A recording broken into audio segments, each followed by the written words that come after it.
Hello, Assalamu alaikum. This is Zubair Iqbal. Welcome to Karachi for English Learning Center. Hope you are well by the grace of Allah. I am also fine. আশা করি সবাই ভালো আছেন আলহামদুলিল্লাহ আমিও ভালো আছি I came again a new topic আবারো চলে এলাম একটি নতুন বিষয় নিয়ে We discussed previous class about factitive verb গত ক্লাসে আমরা আলোচনা করেছিলাম factitive verb নিয়ে and today we will discuss about reflexive verb আজকে আমরা আলোচনা করব reflexive verb নিয়ে দীর্ঘদিন ধরে আমি এই ভার্বের ধারাবাহিকভাবে স্টেপ বাই স্টেপ এই লেকচার দিয়ে আছি তার ভার্বের একটি অংশ reflexive verb and today we will discuss reflexive verb at first now start what is reflexive verb and definition of reflexive verb আগে আমরা reflexive verb এর definition reflexive verb কি সেটা জেনে আনব সবাই মনোযোগ সহকারে শুনবেন আশা করি তাহলে definition of reflexive verb তাহলে সংজ্ঞা reflexive verb এর সংজ্ঞা আসলে reflexive বাংলা অর্থ হবে আত্মভাষক ক্রিয়া reflexive verb আত্মভাষক ক্রিয়া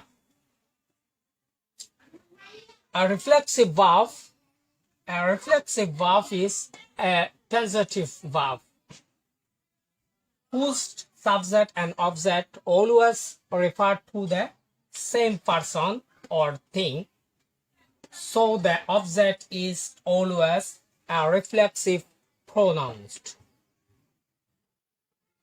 তাহলে রিফ্লেক্সিভ প্রোনাউন হচ্ছে এই যে আত্মভাষক ক্রিয়া এই ট্রানজিটিভ ভার্বের সাবজেক্ট এবং অবজেক্ট সব সময় refer to the same person একই ব্যক্তি or thing So the object is always a reflexive verb. একই ব্যক্তি অথবা একই বস্তুকে নির্দেশ করে তারা সবসময় কি হয় রিফ্লেক্সিভ প্রোনাউন হয় আত্মভাষক সর্বনাম হয় তাহলে রিফ্লেক্সিভ ভার্ব আমাদের আগে চিনতে হলে আমাদের জানতে হবে Now reflexive verb and before that about reflexive pronouns আমার আরো অনেক এই রিফ্লেক্সিভ প্রোনাউনের এই নাউনের উপরে যে লেকচার দিয়েছিলাম এই লেকচার রিফ্লেক্সিভ প্রোনাউন আমাদেরকে আগে কি করতে হবে জানতে হবে রিফ্লেক্সিভ প্রোনাউন জানতে হবে তাহলে আমরা চিনতে পারবো রিফ্লেক্সিভ ভার্ব গুলো জানতে হবে আমাদেরকে প্রোনাউন জানতে হবে রিফ্লেক্সিভ প্রোনাউন এর আগের একটা আমার অলরেডি ভিডিও দেওয়া আছে লেকচার দেওয়া আছে সেখানে দেখবেন আমার চ্যানেলে ঢুকে আরেকটা বিষয় সবাই আমার চ্যানেল এই ফেসবুক পেজের ফলো দেবেন শেয়ার করবেন লাইক দেবেন কারণ আমরা মূল বিষয়ের মধ্যে চলে যায় রিফ্লেক্সিভ ভার্ব কিভাবে আমরা চিনব reflexive verb for example the সেন্টেন্সের মাধ্যমে এক্সাম্পল দেব দেখেন did you enjoy yourself reflexive pronouns yourself themself myself এই সমস্ত জিনিসটাতে রিফ্লেক্সিভ প্রোনাউন হিমসেলফ ওয়ানসেলফ এগুলো হচ্ছে কি রিফ্লেক্সিভ প্রোনাউন কিভাবে আমরা রিফ্লেক্সিভ ভার্বটা আইডেন্টিফাই করব তবে দেখেন রিফ্লেক্সিভ ভার্ব এই রিফ্লেক্সিভ প্রোনাউনের পূর্বে যে ভার্বটা আছে এনজয়, এটা হচ্ছে কি এই রিফ্লেক্সিভ ভার্ব। রিফ্লেক্সিভ ভার্ব যে সেন্টেন্সের মধ্যে রিফ্লেক্সিভ ভার্ব থাকবে, রিফ্লেক্সিভ ভার্ব থাকবে, রিফ্লেক্সিভ প্রোনাউন থাকবে। রিফ্লেক্সিভ প্রোনাউনের পূর্বে যে ভার্বটা থাকবে সেটা হচ্ছে reflexive verb. Reflexive verb, reflexive verb.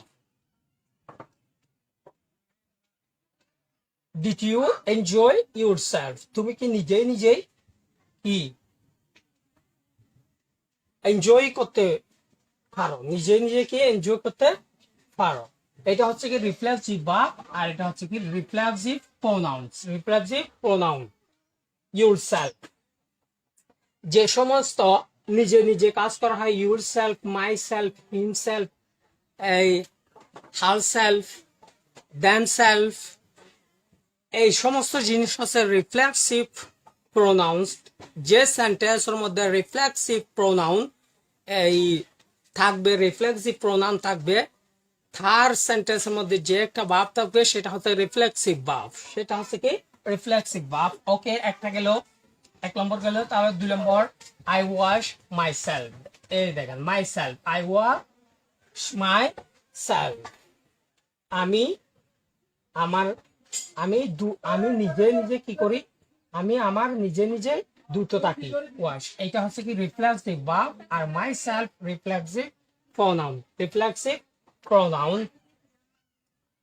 তাহলে এভাবে আমরা চিনব যে সেন্টেন্স মধ্যে ইউর সেলফ থাকবে, হিমসেলফ থাকবে, দেন সেলফ থাকবে, ওয়ান সেলফ থাকবে, এই সমস্ত এই জিনিস হচ্ছে কি রিফ্লেক্সিভ প্রোনাউন। আর যার পূর্বে আগে একটা রিফ্লেক্সিভ ভার্ব, যে ভার্বটা থাকবে সেটা হচ্ছে রিফ্লেক্সিভ ভার্ব হবে। রিফ্লেক্সিভ ভার্ব হবে। তাহলে 2 নম্বরটা গেল। 3 নম্বর, এখন 3 নম্বর, হি কমপ্লিট দ্য ওয়ার্ক হিমসেলফ। সে নিজেই নিজে কাজ শেষ করেছে। সে নিজেই নিজে কি করেছে, তার কাজ শেষ করেছে। যেখানে এখানে হি, এই সাবজেক্টটা হবে কি হি, এই সাবজেক্টটা হবে কি হি, এখানে হিম, এখানে কি হিম। এখানে রিফ্লেক্সিভ প্রোনাউনের সেন্টেন্সের মধ্যে, যে সেন্টেন্সের মধ্যে রিফ্লেক্সিভ প্রোনাউন থাকবে তার সাবজেক্ট হি হলে, সাবজেক্ট যদি টাস্ক পার্সন সিঙ্গুলার হয়, হি হয়, তখন এখানে অবজেক্টে যায় হিম হবে। অবজেক্টের মধ্যে যায় কি হবে, হিমসেলফ হবে। হিমসেলফ হবে। এখানে দেখেন এই ফার্স্ট পার্সন, আই হচ্ছে কি ফার্স্ট পার্সন, আই ওয়াজ, এখানে যে মাই সেলফ হয়ে গেছে। আয়ের জন্য কি আসবে, মাই সেলফ আসবে। আয়ের জন্য কি আসবে, মাই সেলফ আসবে। যেহেতু এটা ইন্টারোগেটিভ একটা সেন্টেন্স, এখানে হচ্ছে ইউ সেকেন্ড পার্সন, ইউরসেলফ, এটা ঠিক থাকবে। তাহলে দেখেন 3টা সেন্টেন্সের মধ্যে আমরা রিফ্লেক্সিভ প্রোনাউন এর কনসেপ্ট গুলো কমপ্লিট করছি। তাহলে hope you are now that my concept, আশা করি এই কনসেপ্টটা বুঝতে পারছেন সবাই। তাহলে এই রিফ্লেক্সিভ প্রোনাউন্স কিভাবে চিহ্নিত করবেন, যে সেন্টেন্সের মধ্যে reflexive pronouns my self, your self, himself, herself, এগুলো দেখবেন, সরাসরি বলে দিতে পারবেন এটা একটি রিফ্লেক্সিভ ভার্ব, রিফ্লেক্সিভ প্রোনাউন। তাহলে রিফ্লেক্সিভ প্রোনাউনের ডেফিনিশনটা বাংলায় আরেকটু বলি, যে আত্মভাষক ক্রিয়া, ট্রানজিটিভ বা সকর্ম ক্রিয়া, সাবজেক্ট বিষয় এবং বস্তু এবং ওগুলো সবসময় রিফার করে একই ব্যক্তি অথবা একই বস্তুকে কি করা হয়, একই ব্যক্তি একই বস্তুকে, যেমন হি এখানে হিম, এখানে হিম, এই একই ব্যক্তি বা একই বস্তুকে কি নির্দেশ করে, তখন সেটা হচ্ছে রিফ্লেক্সিভ প্রোনাউন, রিফ্লেক্সিভ ভার্ব চিনতে পারবেন। Okay, then clear, this class is in today. সবাইকে অনেক অনেক ধন্যবাদ। Thank you so much. আসসালামু আলাইকুম।